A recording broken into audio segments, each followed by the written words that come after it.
Extraction 2 is out on Netflix, sequel to the 2020 action film, once again directed by Sam Hargrave, who used to be a stunt coordinator on movies like Atomic Blonde, Deadpool 2, and numerous MCU entries, once again starring Chris Hemsworth.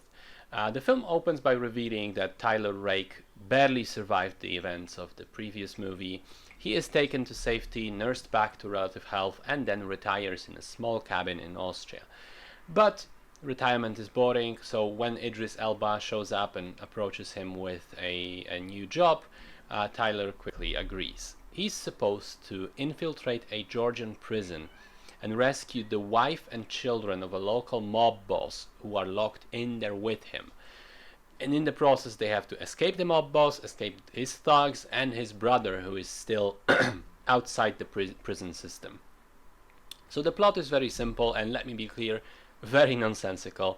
At various points in the film, you can say, well, this makes no sense. This couldn't happen in the real world. Logically and logistically, it's just complete fantasy. But the thing is, Extraction 2 is one of those movies where the plot, you kind of have to ignore it. It's simply an excuse for a lot of exciting action. And there is a fair bit of that here. Much like the first movie, the action is where the filmmakers really shine. This time around, the highlight of the film is the prison break sequence, which is a single 21-minute unbroken shot with the camera following the characters, swirling around, shooting all the action.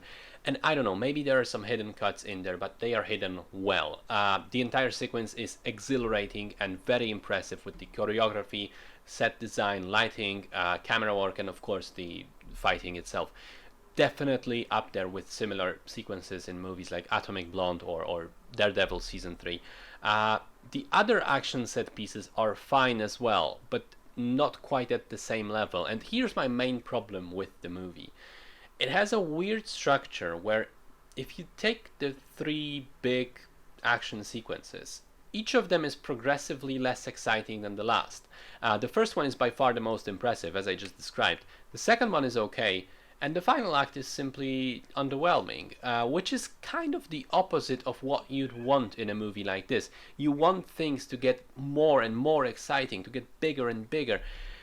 As it is, you can kind of turn off the film halfway through, and I feel you wouldn't have missed all that much. You already saw all the best parts. And, you know, don't get me wrong, I'm not saying that the movie overall is weak. I'd say it's still a decent action film, but it just has that weird structure which makes it seem worse than it actually is when all is said and done.